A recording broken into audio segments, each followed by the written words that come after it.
Now wow, nothing wey person no go dey hear for that Nigeria. Some Nigeria guys come out outside, my correct people. Come begin the protest, say that they protest, say they don't want make Ned Nwoko marry another wife, join Regina. Say make Regina be the last wife. When I watch the video, I begin to talk, say, now light wey be say no they Nigeria, I be na Buhari, I be waiting they happen, waiting they share for Nigeria, wey be say young guys now waiting over they relevant. Now they even just they talk about. Like me, I not just see anything we be saying makes sense. Like guys, Mona go also and be that man, that guy we be say you won't be. Forget all those things where be say Regina husband, you go marry join or you no go marry join. If Ned Nwoko want marry join Regina, they very free to marry join Regina. The reason be say Regina no be Ned Nwoko first wife. And the man don't already first talk and say in the title to marry as much as he wants. So wetin come be all those things where come they share, where guys come they come and say Ned Nwoko must not marry another wife. Like I said, a lot of things in Nigeria where be say young guys supposed to they talk about, young men supposed to they talk about. No be something like this. I just look all those guys like people will be say maybe they no get job, they no get handwork, because by the time we be say you don't go work, you don't tire, you don't go even get chance. Can they follow Regina for nyash, or can they talk say make Ned Nwoko no marry another wife? I just think say all those guys they no get work.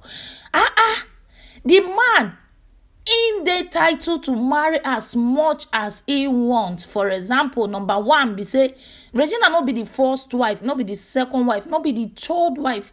And even Regina self no they complain say if the man marry join her.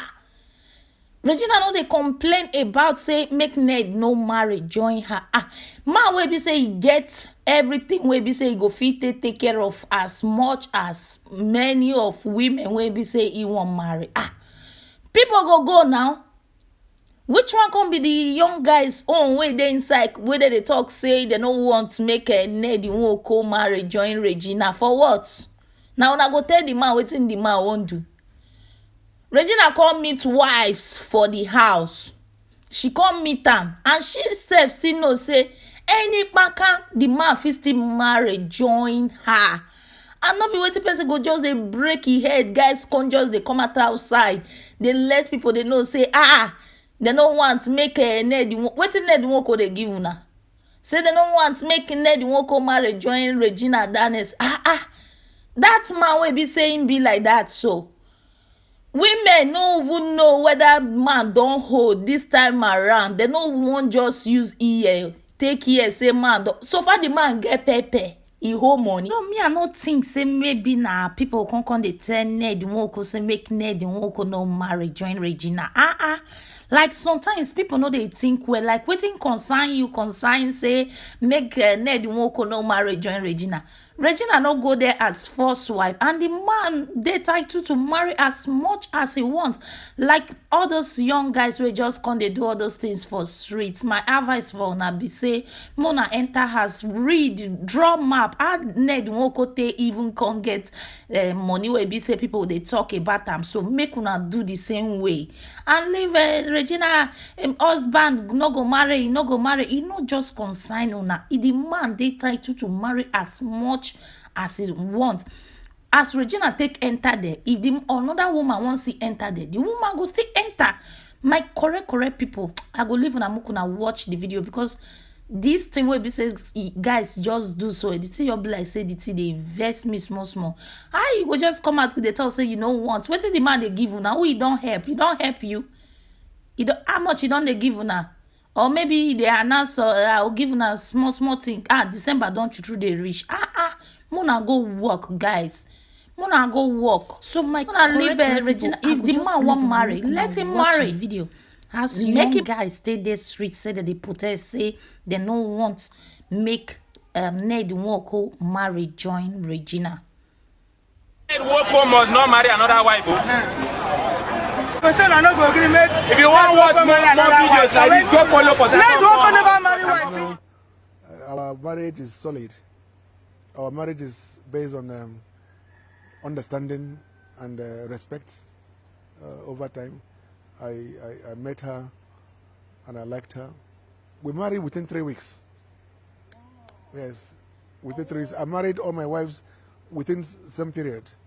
I don't believe in dating anybody to marry them. Don't date anybody you want to marry. Marry them. When you marry them, you begin to fall in love from within the marriage. You know, even in my own culture, as it were, as a kid in the 60s, people, they were not dating.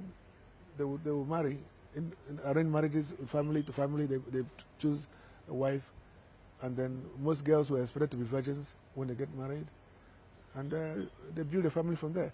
And because they didn't know each other before they got married, there's a lot of excitement, a lot of learning to do. And but Regina and I is a story that is interesting because before I met her, I didn't know about her. I don't watch movies, never watch movies. So whether I marry another wife or not, she knows it can happen. I come from a very polygamous environment myself.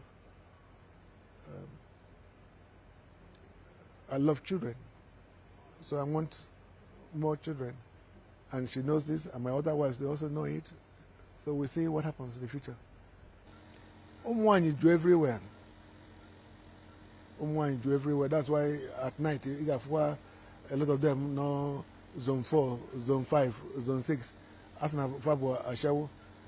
Obro ko na facho ima ashawo. Obna economy, they are doing good for them.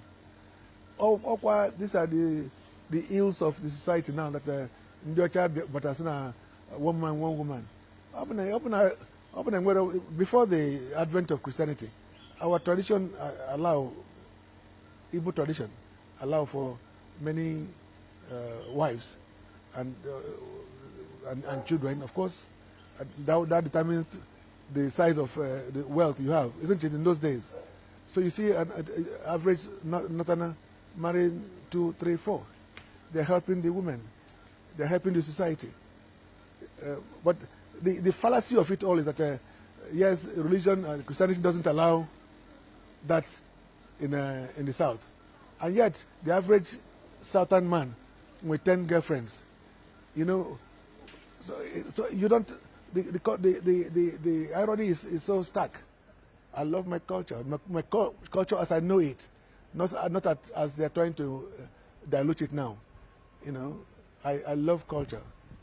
Igbo culture is wonderful, and should be promoted the way it has always been. But even looking at that, look at even your population in Nigeria. Just look at the economy of marriages. What I call economy of marriages. You as an Igbo man, you have one wife, and maybe you have 4 children.